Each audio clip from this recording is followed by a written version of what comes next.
Hello everyone and welcome back to the channel. My name is the Lollipop and this is the Ausom Leopard electric scooter, and boy is this thing cool. It's got a 1000 watt motor, 34 mile per hour top speed, dual suspension, an added seat which is surprisingly fun, and an overall rugged yet slick design. This scooter really packs a punch and at a really good price, so in this video we'll cover everything from the unboxing and assembly to all of the parts and features and my thoughts on all of them, and then finally we'll take it out on the road and on some dirt paths so I can show you how good it really is. Now I gotta say thank you to Ausom for sending this scooter out to me for a review. I'll put a link to their website in the description below so you can check them out, and on top of that, if you click that link you get an extra $30 off this scooter. The discount code is TOLOLLIPOP, so put that in when you are checking out. Alright, but let's jump right into this by going over the unboxing and assembly. So the box comes packaged with a lot of styrofoam, but after you take all that out, it's pretty simple to assemble, and you do get some other boxes that just have these accessories inside. The normal stuff like the owner's manual, charger, a multi-tool which isn't bad, a mini pump which is flimsy but it's a freebie and nice to have, and the parts for the seat. For the assembly, you just unbolt the stem, put on the handlebar, and that's really it, not much to it.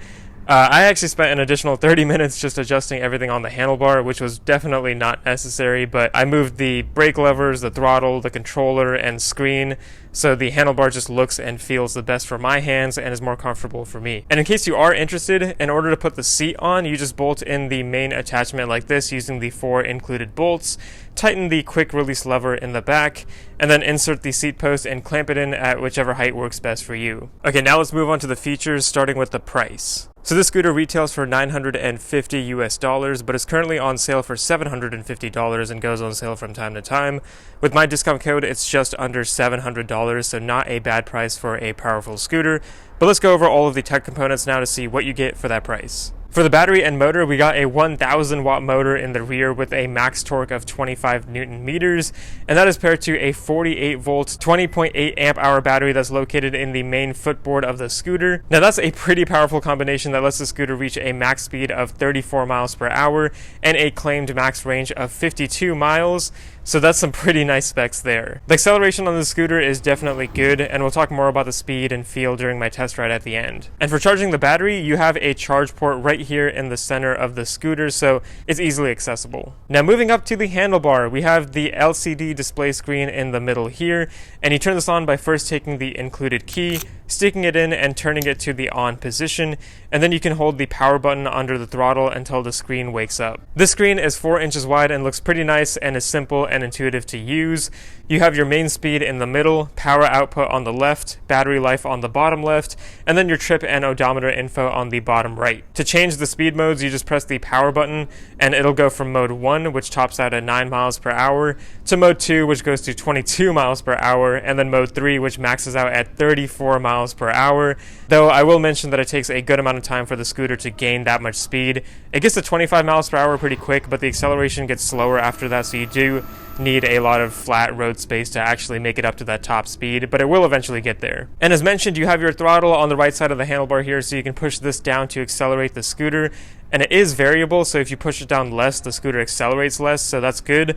And on the left side, you have some more controls. So the bottom button here actually sounds the horn, which is loud enough but not super loud and annoying, so I like that. And then above the horn you have your turn signals, so you move the switch left or right and you'll see the respective turn signal icon light up on the screen. The main signals are in the rear, these yellow diagonal lights, which are definitely bright enough to be seen, so I like these a lot. And on top of that you have some smaller circular turn signals in the front, which also light up to signal in front of you, so definitely good safety features here. And finally on the controller you have the main light button, so you can push this up to turn on the front headlight and the rear tail light, as well as the yellow turn signal lights, which just remain constantly on for added visibility. Overall, all of these lights are amazing, so no complaints here. The turn signals work great and are bright. The taillight is also bright enough to be seen and works as a brake light, so when you engage the brake it flashes. And the front headlight is definitely very bright as well. You can see me ride in the neighborhood with street lights around, and it's definitely great for that.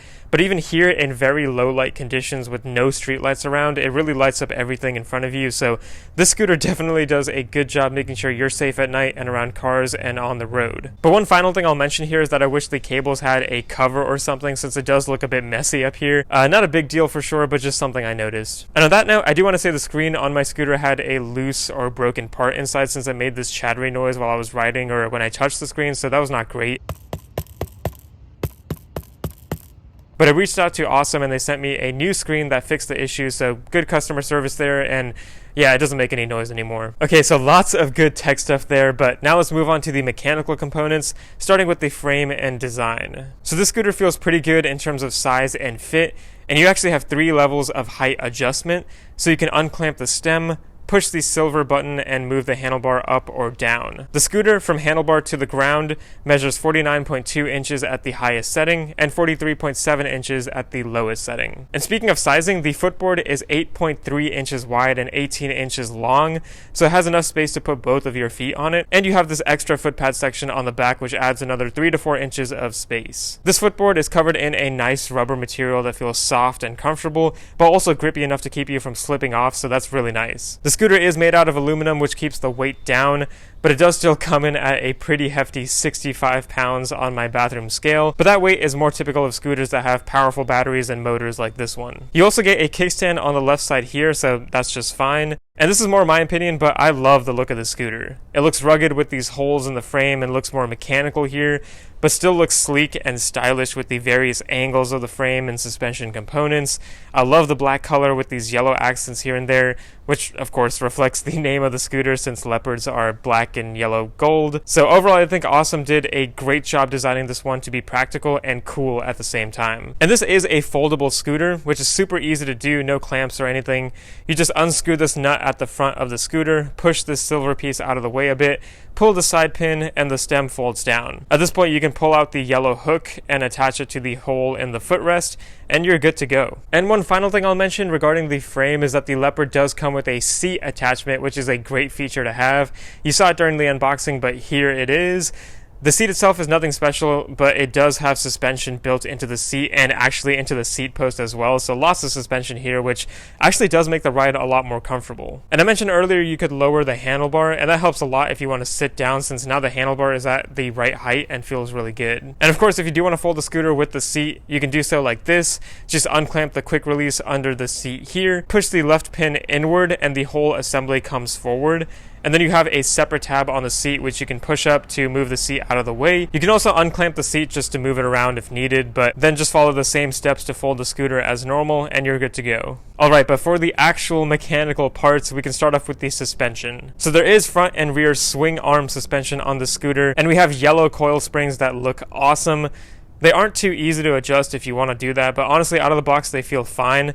I'm about 150 pounds in weight, and it's definitely a comfortable ride. Next up, for the wheels, we have 10-inch diameter off-road tires that are 3.15 inches wide, and these are pneumatic, so they can be pumped up with a regular bike pump.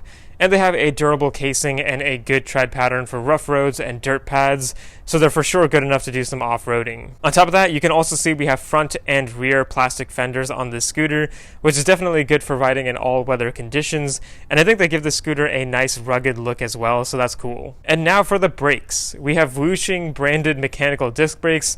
Haven't heard of this brand before, but you can see the 140mm wide brake rotors in the front and rear with the mechanical disc calipers. And these are connected to the brake levers on the handlebar here, which are nothing special, but get the job done. So overall, these brakes work well and stop the scooter just fine, so I think they're good. And finally, for the cockpit up here, the handlebar is definitely wide enough, no complaints there. And the grips are actually not bad either. They have a palm rest and feel sturdy, but they don't bolt on, so that could be a concern, since if you grip them super hard, they might turn a bit. But I haven't had any issues personally. Okay, but that's it for the parts and features. Now let's take the scooter out and give it a final review. Alright, riding the Ausom Leopard electric scooter.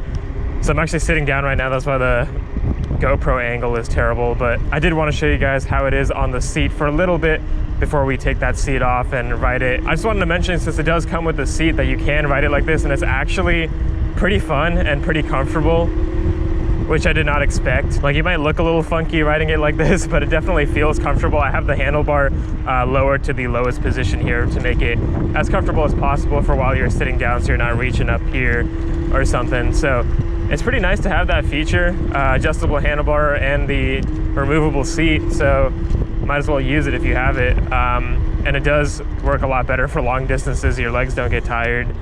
The seat itself is not the most stable thing. You can kind of feel it just rocking a tiny bit. It's just because it's like a little bit more on the cushiony side. It's nothing too high end or anything, but I don't feel like I'm gonna fall off or anything. I have a good stable handlebar right here, so it's pretty good overall. I like it a lot. I did mention in my review that my screen was pretty chattery and made a lot of noise in the beginning. It's definitely not doing that anymore with the new one. That one was, the previous one was definitely defective. The only thing that really makes noise on the scooter is these keys dangling around. Of course, I can take off the extra key. I just kind of left it on there for now. The motor is actually pretty quiet despite being a really powerful motor, so I like that. A lot of good things to say about the scooter, honestly. I do like it. I think the brakes work completely fine for this type of scooter. Mechanical disc brakes on here, which is perfectly fine for a scooter. Even one that goes this fast, like I'm going 22 miles per hour right now, going up a bit of an uphill in this neighborhood, and it is full suspension, so let's just go over the speed bump. Yeah, just ate that up, super comfortable. It didn't even feel anything really. I felt a slight bump, but I did not feel like I was gonna come out of my seat or anything. Going to 20 miles per hour when we're going uphill here. This is on mode 2 here, so let's kick it up to 3. All right, 25, 26, 7, 8, 9, and 30. And like I said, we hit 30 miles per hour, and in the review I mentioned that it does take a long time to get up to that 34 if you do want to actually hit the max speed. I haven't gotten it to go that fast, but it was on a very long stretch of a road. Here, let's go up this little bump.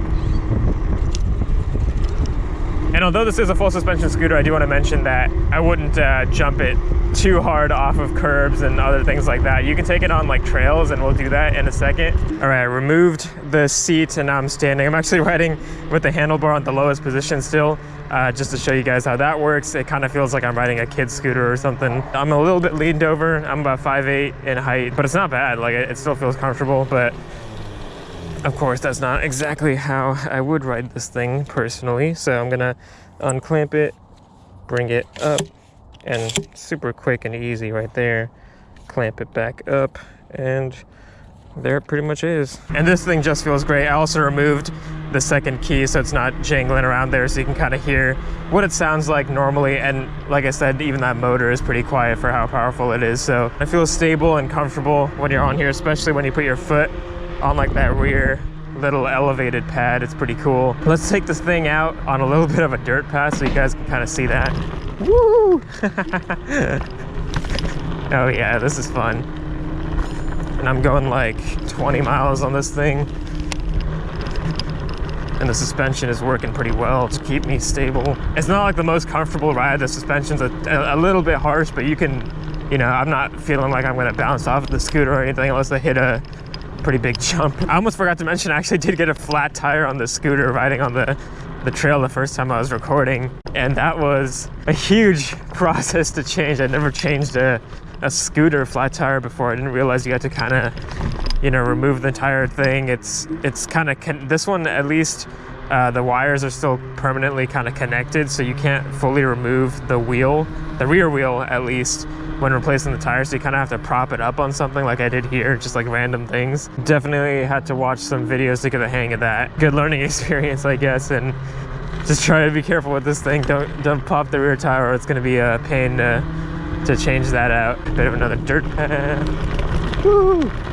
I mean, it's pretty fun to ride this thing, and especially when you're going fast. So if you can't tell already, I definitely do like the scooter. For my overall thoughts here, I'd say it's definitely worth it for that $700 price point. I know the retail is $950, but if you get it at $700 and with that extra discount code, definitely a pretty good deal on this scooter. Of course, I did have that defective screen, but I don't put that against the company. Stuff happens. But hopefully, let me know in the comments below if you do have one of these or have had experience with this company, how you feel about it, just so I'm a little bit more aware of how other people's experiences were. But yeah, besides that, I hope all of you have a wonderful day today, and remember to keep scootering out there.